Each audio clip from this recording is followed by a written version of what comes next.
So the Chan Clan is in the midst of another computer upgrade, and I have everything torn up into bits here.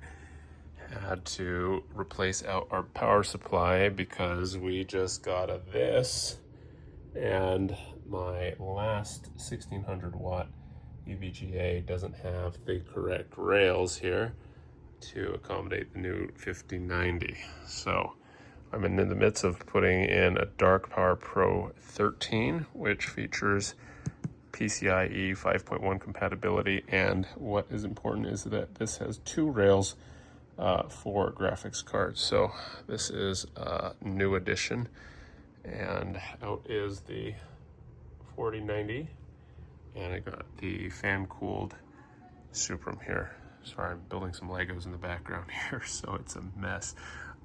But this required an entire gut out to get to the PSU here of my beQuiet. I think this is a 902 ATX, so I have everything like torn apart right now. Tons of screws all over the place. But let's get this new PSU installed, and we'll have to overclock it to turn this into one massive rail because the 5090 draws so much electricity. And then I also kind of show off how that 5090 compares to this 4090, which hopefully can fit in here, although I have to move some of my hard drives, I think, up into that upper space here. Let's see how this all fits. Right away we can see that this, compared to the other 1600 watt PSU, is much more sleek. It's actually smaller, and this has a modular build, so it has all of these individual inputs in the back here with 2 PCIe 5.1 rails here, 600 watts a piece. That's 1.2 kilowatts right there. And that's the overclocking switch that needs to be turned on with either a jumper or a card. So we'll just put the jumper in because that's easier, and some drives. Fancy styling, even has kind of these stickers to protect the lettering here, and really nice cables, especially now because everything is drawing like kilowatts now. Sorry, I cut myself in part of the case. Make sure you use the cables that are supplied by your PSU. Don't swap cables, so keep those together with your old one. You don't want this thing melting down. So let's see how this fits in here. Hopefully this is an easy install. This is a beQuiet PSU to a beQuiet case, so hopefully that works well. Okay, we have 2 CPU connectors here. You can see kind of right here and here. This comes with 2 8-pin connectors, and the nice thing about these cables is that they are all separated a little bit here, so it makes it a little bit more flexible. I always hate the positioning of these CPU power connectors. They really should put this closer to the SATA ports or somewhere down at the bottom, because these are the most inconvenient power connectors on the whole motherboard, I swear. And what we're trying to do right now is just kind of connect that in here.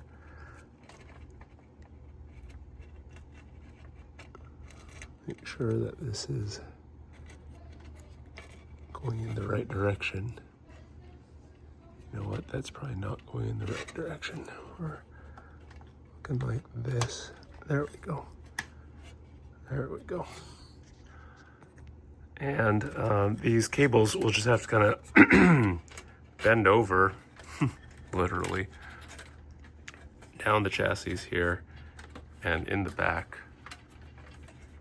to get down to the PSU on the back side here. So yeah, you know, these ATX form factor cases used to only have like a couple of pins. Now we're up to like 8 for power, because these boards are, you know, beefier. I guess you blame the CPUs, right? So all right, that's how it kind of goes down here, and these 2 will connect down at the bottom, down here into the back of the PSU.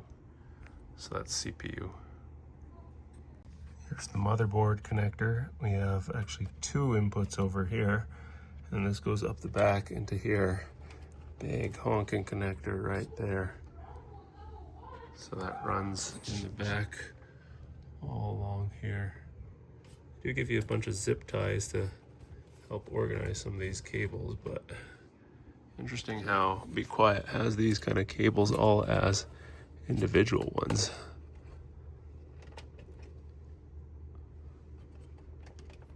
I'm gonna reseat this one a little bit.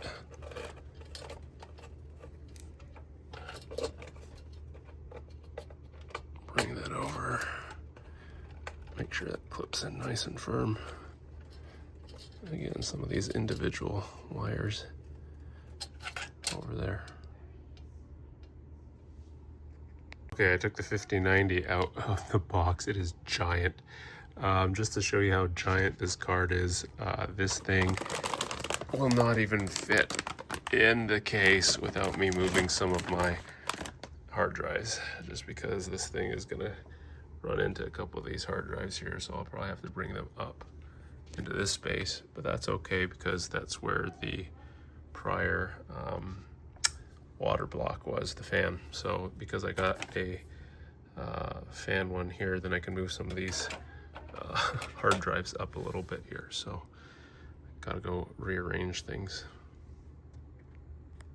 All right, we got this beast of a card in here, and I had to rearrange some of my hard drives up to here to leave enough room for that clearance, which is just beastly that this graphics card requires so much room, and probably that I could do with less hard drives. I have what, 6 hard drives in there, plus a SSD.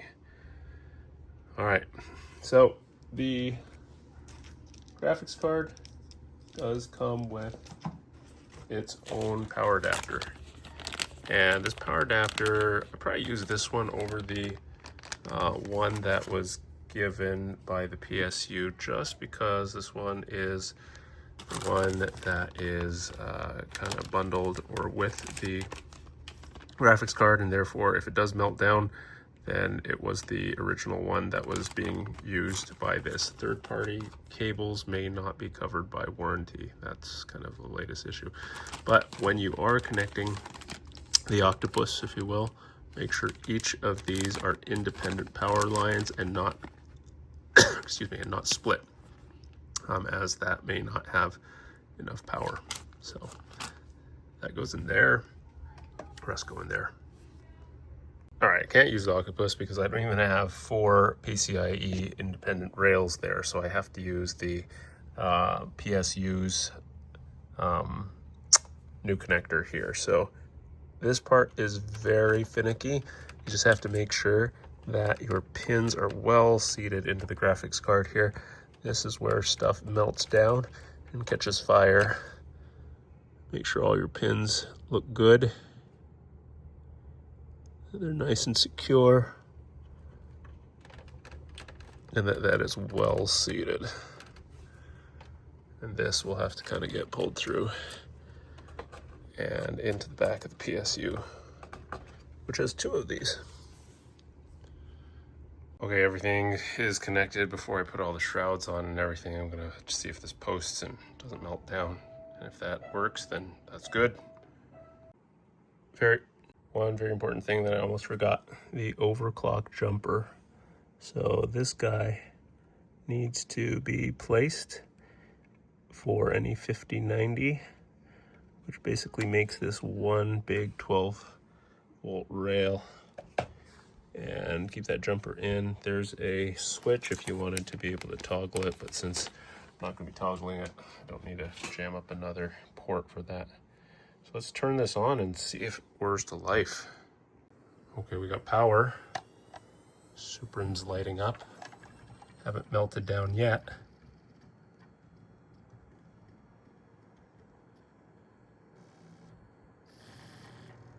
Sounds like hard drives are...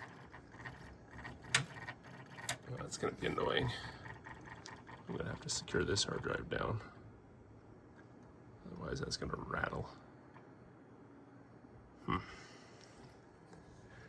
But so far we're booting.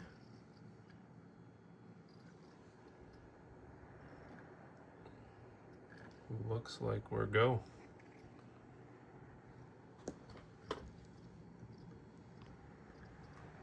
Beast of a drive.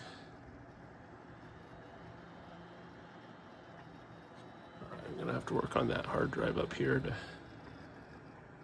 make sure it's not vibrating. All right, we are up. Well, we're in recovery. Just restart the PC. Initially I couldn't get a video signal out. This thing is so massive, I think it was just not seated well inside of the slot. So I kind of put it down flat and reseated it. And now this should boot now. Well, at least we're getting a signal on the DVI now.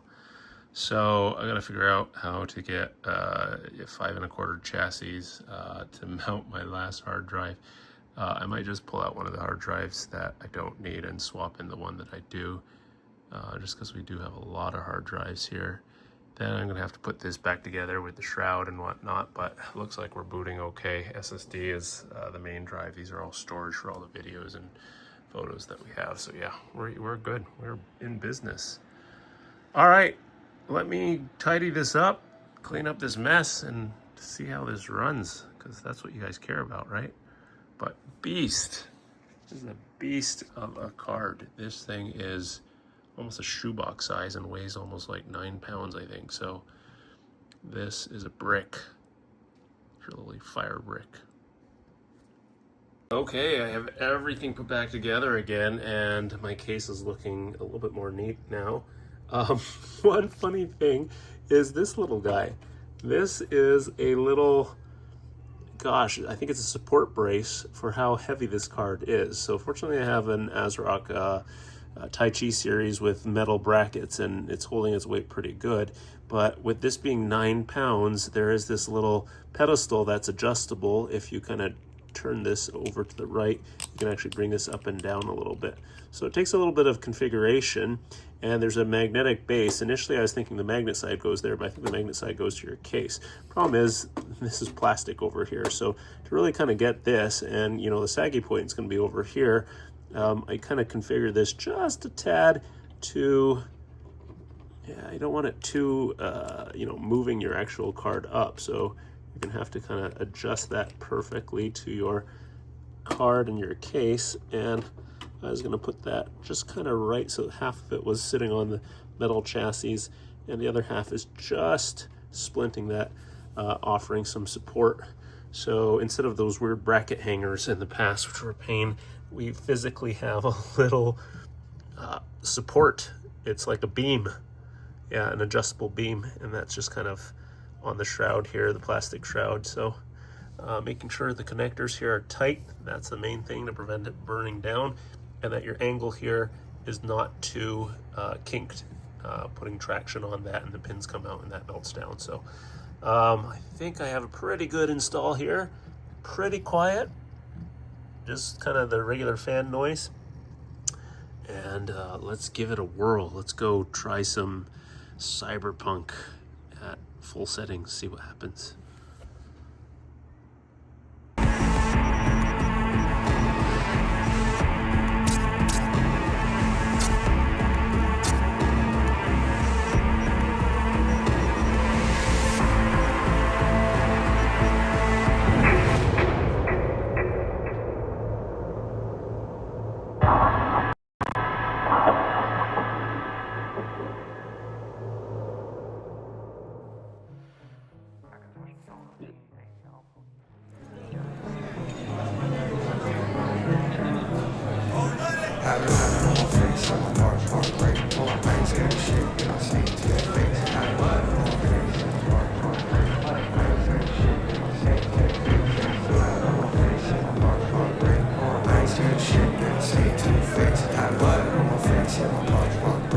I ain't scared of shit, man. Say it to your face.